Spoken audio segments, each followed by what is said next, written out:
All right.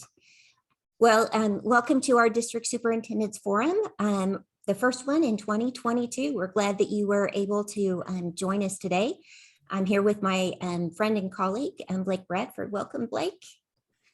Howdy, Kay. Hey, Howdy. group. Yeah, we're glad to have some DSs join us, and I know many of you are also listening to this recording because I know it's a busy cabinet season. So we're glad that we were able to provide that technology as well. We're here, as always, just as a resource to you as district superintendents, because simplified accountable structure is all about the partnership with the district superintendent. And so often churches get way too far down the road before they bring their district superintendent into the process. And so by joining forces with district superintendents, we just want to be helpful in providing that partnership. Super. So today's agenda is really threefold. We want to talk about the discernment process. Because this is the time of year that discernment workshops are the thing to be doing for the rhythm of the three phases. So we want to share that with you, and how that kind of works into the three phases of the total timing of the simplified accountable structure. Then we're going to talk about some tools that are used in that initial phase for you, as well as some additional tools that are available. And of course, then we want to leave plenty of time for your questions. So the first piece here is with these three phases, and many of you have seen these. You've been to our presentations, you've seen this in Mission Possible, these three phases: discerning, equipping, implementing. What we really want to note is if you look at the timing on this and you think about, as superintendents, how we flow through our year, because superintendents, of course, we live in a seasonal, we do seasonal work. There's appointment season, there's charge conference season. In this season, so we just finished this January season where a lot of us did what we used to call my job workshops.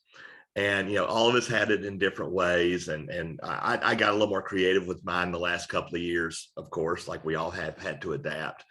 But this is the season, if you notice that 3 to 6 months, the first quarter of the year, when churches are already thinking ahead to what their next steps are going to be. Maybe they've done some ministry planning, they've looked at what their assets are, what their community assets are, and they've said, golly, we can't do another year with the kind of structure we've been living into. And they're already getting a little hungry for something different.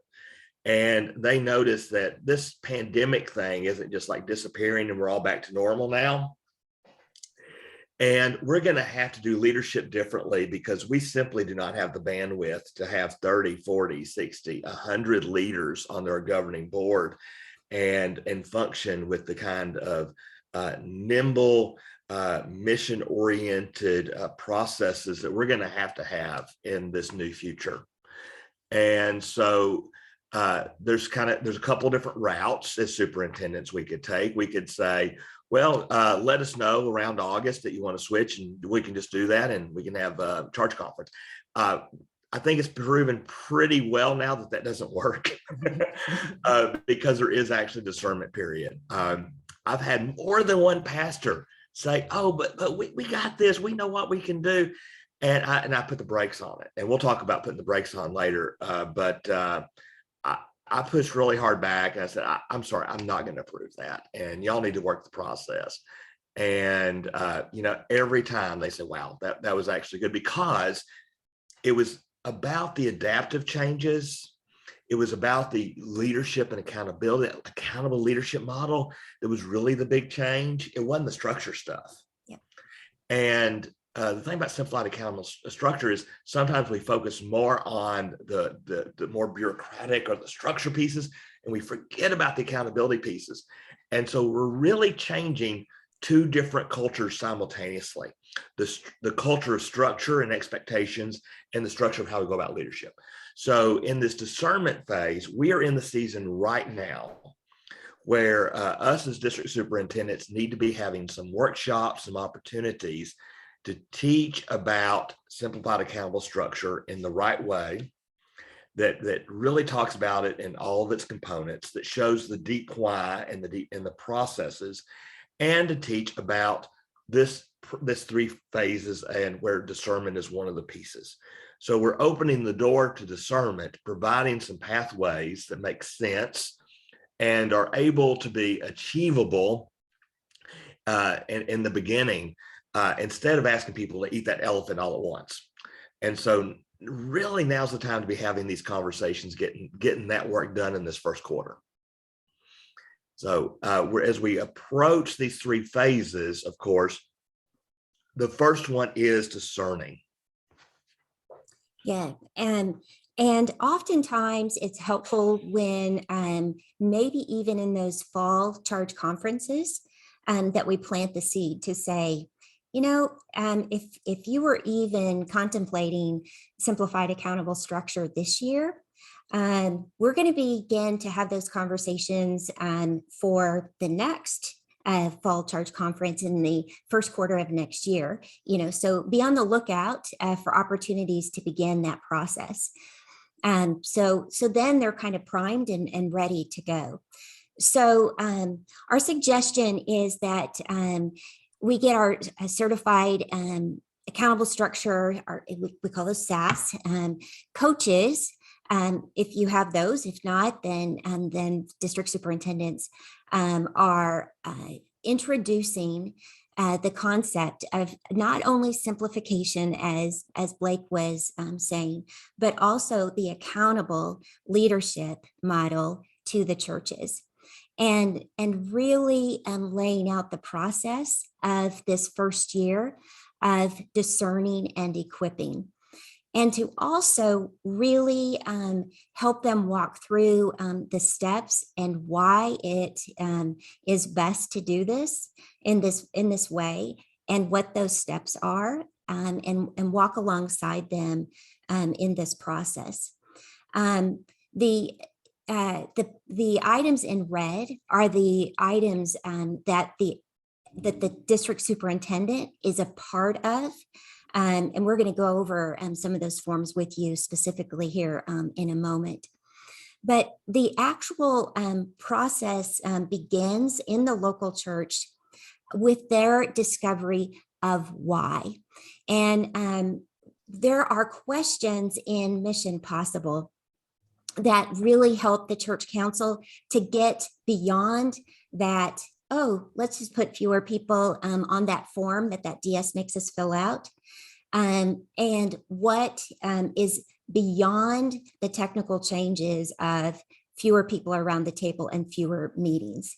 So it's really helpful for them to walk through those why questions before they ever get to the point of saying, we understand much better now of why we are exploring this, before we ever ask the district superintendent to explore the model. So you can see that there is an additional step here of asking permission to explore, not you're going to the DS after you've already gone through what is your discernment process, which usually isn't a discernment process, and say, okay, DS, we want to move to the model. And usually when we're ready to move to the model, we've already gone through the decision to do the model and our leadership, which again is not the recommended course of action too. So it slows the process down. And this starts with the council getting to their why. And then there is a conversation with the district superintendent, because at that point, the district superintendent might have reasons to say this isn't the right time. And Blake's going to go over that with you. And then it keeps the church from moving too far ahead of themselves to begin with, if this isn't the right season for them to even explore the model. And then once that model is the why is determined and the DS might say yes, then a discernment team is put into place. And then that discerning team helps the congregation process with information They have a chance to ask questions. There's lots of different communication pieces around a Q&A and frequently asked questions. We make videos available for overviews. And that's usually about a 3-month process. And that is the part that usually is not done by churches that we find is invaluable. The feedback then goes back to the council, and then the council has the true discernment of asking for the formal approval to move to the model. And then there's another consultation with the DS, and then the DS makes the decision of allowing for a church conference, not a charge conference, to move to the model. And then if that is approved, then the church conference is called. And then we begin the nominations process for a re-equipping. There's a real shift that needs to be made there in how they look at leadership. And then we have the church conference for the resolution adoption of the model. And then the charge conference or church conference, sometimes we even need that transparency in that first year for the leadership election as well.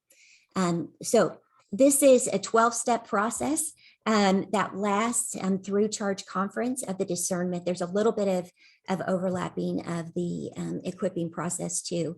But I think Blake's going to talk you through the 2 specific pieces of consultation with the district superintendent.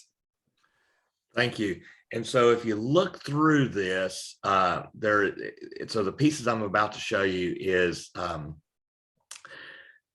the letter from church council to seek permission to explore, and then the approval from the DS. So we're going to talk about that initial one first. I've actually got a worksheet that we have in the book. I'm about to show that to you. And then you have this second piece about this DS approval. So there's a couple parts here. Now, I'll just tell you the way I do it in my own district. I have these questions already primed, and I think in an email template where I just drop in the Gmail template, I add in the stuff, dear, John Smith, Jane Smith, whatever, and make it, just personalize it. And, it's one of those things where you can even have these steps, paste them in. And so when they first reach out, I say, okay, let me be really clear about process. And of course, part of that, when we talk about discernment workshop, is basically teaching people through these 12 steps.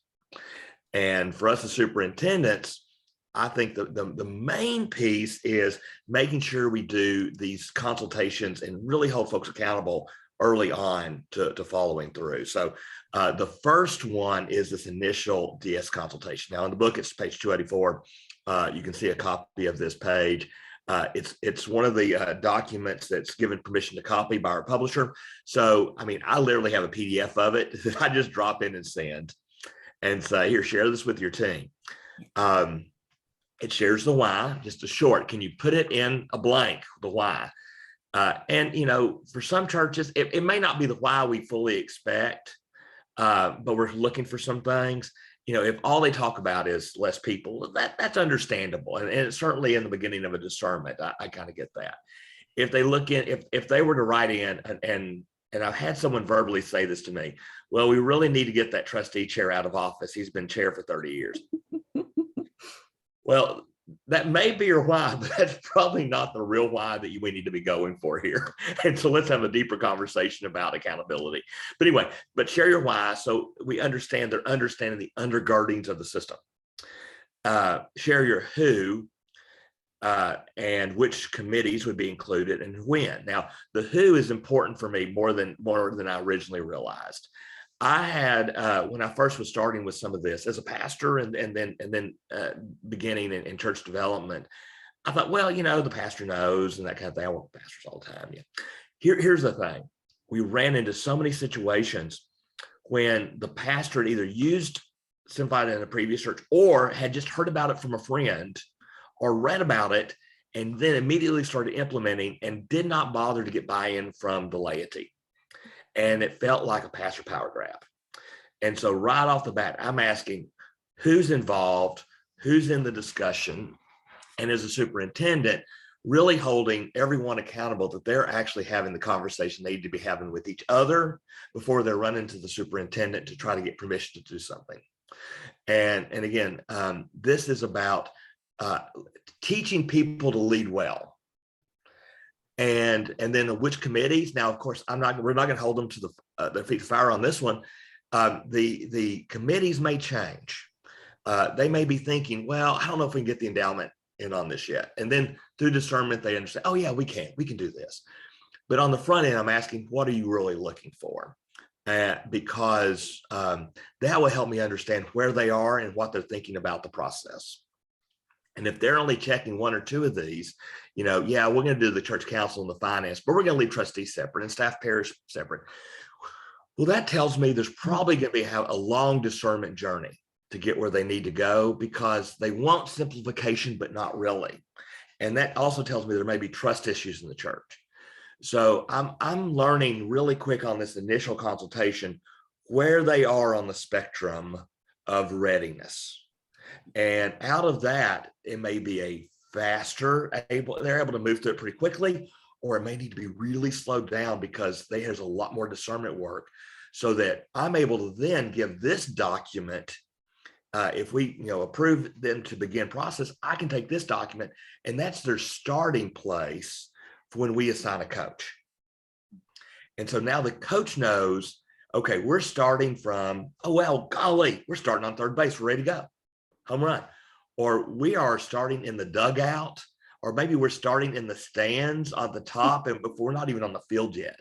The coaches are going to learn a lot about where they are in this initial consultation, and we will as well. Mm-hmm. And out of that, there are some.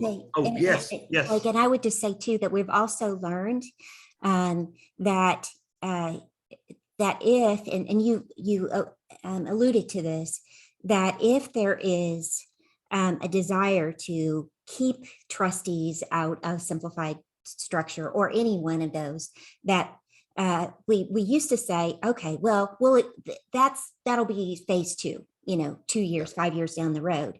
But what we've learned is they never get there, that we really have to take care of that underlying issue before we go to simplified structure, that you either do it as simplified structure and consolidate all at once, or don't do it until you're ready to do it right. And so it could stop right there, that they're not willing to do it at this time until, the trustees are able to come along with it. So that might be the no-go kind of piece. But that is revealed normally in that particular conversation, and they then realize then that's a no-go. And those no-goes, there may be several for us. Yes. This is not when to hit the brakes. Yes. Sorry if I ruined your. No, and I love that. No, so some of mine hit the brakes are, they're just really not willing to do accountable leadership. Another no-go for me is if I have a pastor that just does not have a history of collaborative visioning, that operates more solo, and this is more coming out of a sense of wanting to simplify the pastor's job, not do simplified accountable leadership. Mm-hmm. Some pastors, I'm just not going to let move because they're not going to follow through the way I would expect. On churches, I've seen also, churches where there's ongoing trust issues. These are all really good reasons to hit the brakes. There's also another situation. I mean, we're about to hit appointment season. If I know a pastor's moving and, or there's something else like that, it may not be the time to begin a discernment process for there's going to be enough on this church's plate to not be right in the middle of a discernment and reorganization right when they're about to receive a new pastor. And I know they may not have the bandwidth to pull it. Now, some churches have the bandwidth, others do not, to pull all that off. And so as superintendent, I may say, my answers may be yes, it may be no, it might be not yet. Or it might be, let's expand the discernment period a little bit. Let's walk along on this one, but let's not expect a change this next church conference cycle. It may not be the time just yet on that. Let's work on some of the accountable leadership stuff first. So I think, giving ourselves the flexibility to hit the brakes It's okay. It's perfect. Okay. We are required by discipline to look at this and to approve it. And it's not just rubber stamp for us. We need to use some discernment. I was wondering from y'all, have any of y'all had red flags that you had for some version of simplified accountable structure? Okay, you may have some too. I'd love to hear, what are some of y'all's red flags that you've experienced on this?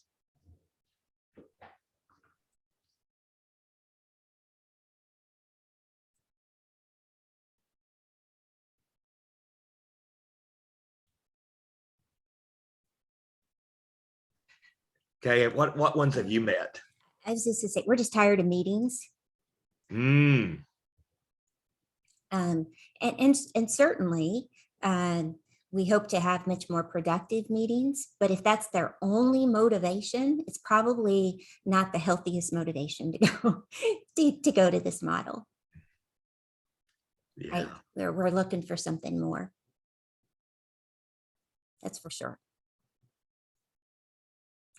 But that motivation of getting rid of a person is really the biggest one for me, that we're doing this to solve a problem, as opposed to we're doing this because we feel like we can be more effective, or this is going to help us be more nimble and flexible. Yeah, those are big red flags. I had a conversation recently. Someone was trying to get someone out of leadership. And I have to say, I've become more aware how pastors, other leaders, sometimes use processes as punishment, and some churches have body counts. Yep. And I think we're becoming more and more aware how some process could become abusive, and that's the exact opposite of our hope for this. And I think part of our calling as superintendents is calling folks to account when folks are trying to use processes as abuse in systems, and calling stop to those kind of behaviors. And certainly, if the beginnings of any process or new structure is rooted in that, we know it's not going to be of God. It's not going to be successful. Absolutely.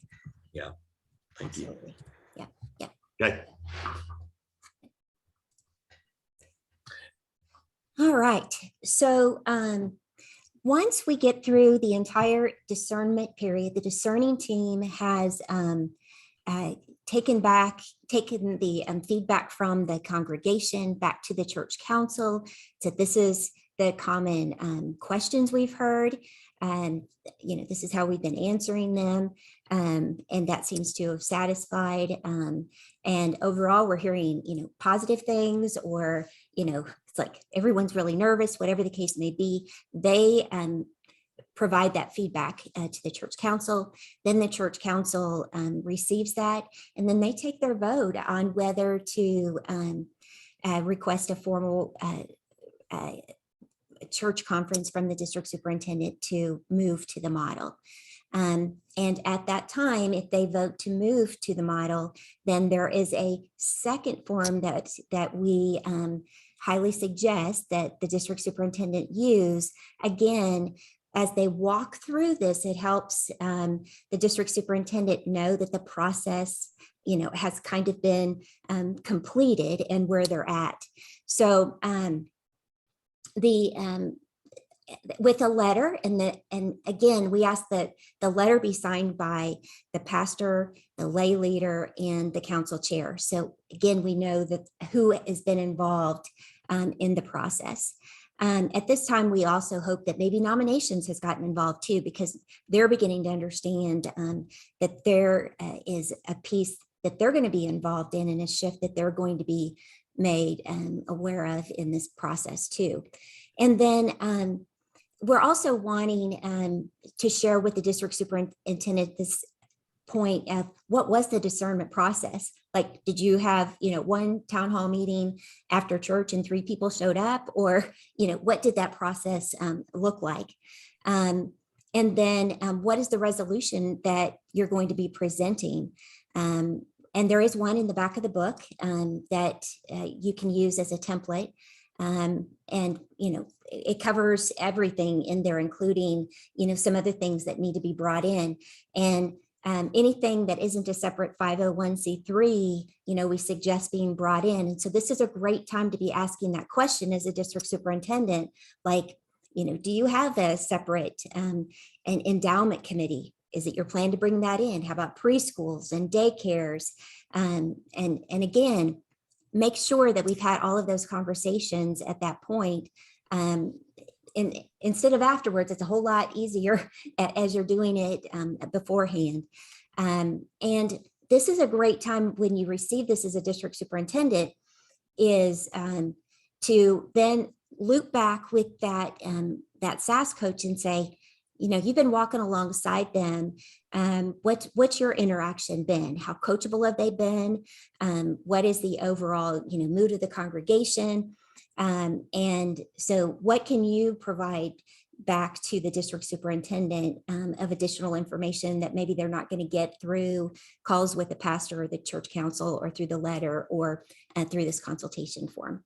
So again, this is another point that we can say, no, if you're seeing any red flags or, is there further discernment needed or more conversation needed?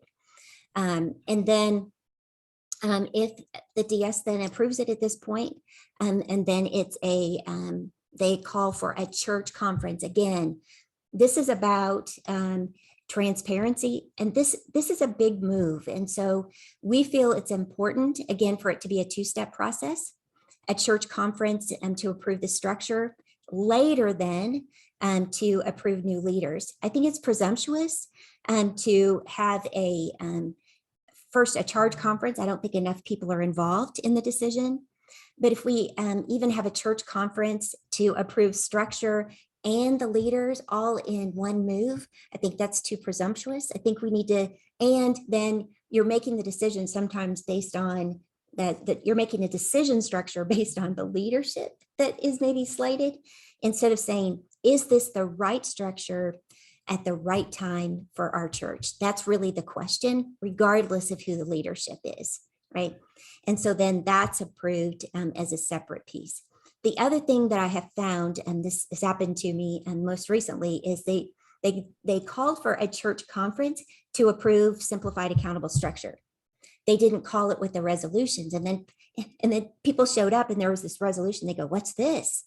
And they weren't familiar with the document and they had never done anything kind of this formal. So that was kind of something new for them. So call it with the resolution, make that available ahead of time so people can read over it and feel comfortable with it. So that, and share it with the, and USDS, have that available if this is something new and your pastor isn't familiar with this. So that it can be shared ahead of time and people are comfortable with it. I found that that's very helpful instead of, pulling that out. And some DSs won't even do that, right? To have something pulled out brand new the day of church. Yeah, I don't allow that anymore.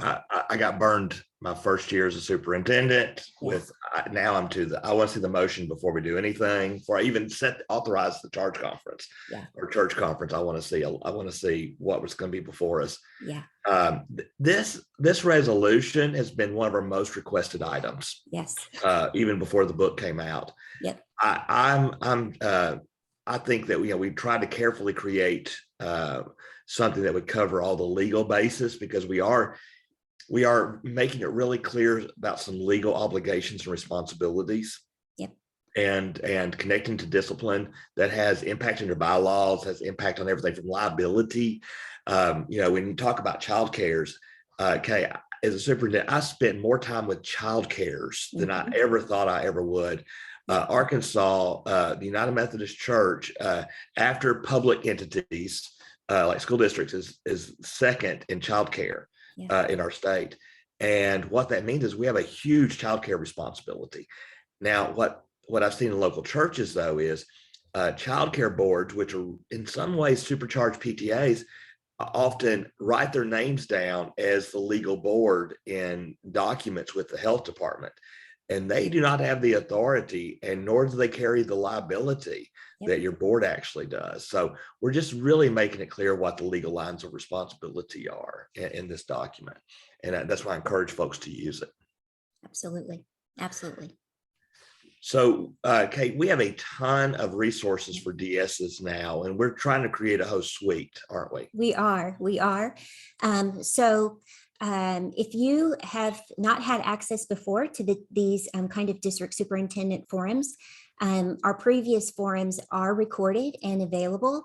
You'll see those at the top under Judicatory Resources DS Forum, DS Forum 1, 2, and 3. And we'll add this one. There is a why would you want a judicatory approach to conferences? And we have a testimonial from a conference judicatory leader available. And then, the Charm School, we created DS Charm School resources for simplified accountable structure for district superintendents. And that is a video series that we did for this last class. But then it goes away after a year or two, we understand. So it's available on our website as well. And you can see that at my website, Judicatory Resources, up there on the upper left-hand corner. We also are available to meet with cabinets. If you're needing to kind of process what does it look like to do a conference approach to simplified accountable structure. We also meet with developers, and we can help you set up systems within your conference for a conference approach to simplified accountable structure. And because there's, what are the coaching agreements, payment processes, what does all of that look like? And so we'll be happy to help you set all of those systems up when you do a coach approach to SAS and why that's important and so on. We're also getting a lot of requests to work with districts to simplify district structures. So we've been doing consulting and training work on that. We have some models that we've been working with several districts around that, helping train new district leadership teams and district boards on building and location. And then just what does that communication plan for transition need to look like? And a little teaser here, we have a resource on innovative cooperative parishes coming out and a resource on circuit shepherds coming out. So those will be coming out later on this year. That'd be great tools for superintendents. The other thing I wanted to share is I knew early on I needed to shift gears on my job workshops. I've been traditional ones for years. This year we created some My Job workshops for video on demand to allow superintendents to have all the content stuff handled when you do the annual My Job workshops for existing boards. So this isn't folks transitioning. This is, hey, we have 3 new people on the board, 1/3 of the board rolled over, and we need to also be reminding ourselves what our job is so we can do this on My Job stuff. The way that I've used it is we have the video lesson with all the content, and it's video on demand, and folks can listen to asynchronous, kind of like many of y'all will today on this recording. And then I do a follow-up Q&A session. And in the Q&A session, it's just an open Zoom where I can answer questions, clarify any specific conference policies or forms or anything they need to know about our calendar maybe, and also just build trust with me as a superintendent by having an interpersonal one-on-one or one-on-one with the group, knowing that all that content stuff's been handled. My follow-up Zoom meeting or in-person meeting then can be a lot more relational. And so that's a fun way to approach the My Job workshop in this new era. Yeah. And Blake, we just want to be really clear. This does not replace the equipping on simplified accountable structure. This is the book of discipline specific around the trustees, the finance, the SPRC that we never intended, that our training of simplified accountable structure was addressing. However, one of the reasons that we did this was there were some, when we had SAS boards going to, SPRC training that was an audience of traditional church attendees and SAS attendees, there were some things that were not congruent with SAS training. And so we wanted to offer something that was consistent with SAS training, that had all of those components wrapped up into one training, and instead of them having to go to 3 different trainings. Well, and and kept this it allows, consistent. yeah, all those fiduciary duties. Yeah. What are the requirements for finance committee and finance committee treasurers, trustees? How does staff parishes supposed to do their job? So when you're wearing those different hats, they can wear those different hats, but we also know it's under and inside this simplified accountable structure system, Yeah. which is a different way of operating. And so we're trying to build tools so that folks are not getting mixed messages. Yes. And so I'm really excited about having this new way of approaching those more fiduciary responsibilities that we've learned to, we don't give those up while we're trying to also do the strategic. Yes, absolutely. And as finally, as we close out this recording, Kay, I know that you have another coach training coming up. We do. Our next simplified accountable structure coach training is coming up the end of March 29th through 31st, still doing it virtual on those 3 days, 3 mornings in a row, 8:30 to 11:30 a.m. Central. And you can get more information or do registration at kcotan.com/SAS. You see that URL there on the slide. Super. And here's our information here and how to get a hold of us. I'm at blake.bradford@arumc.org and Kay Cotan's at k@kcotan.com. So thank you so much. And we can probably hit the recording button. And I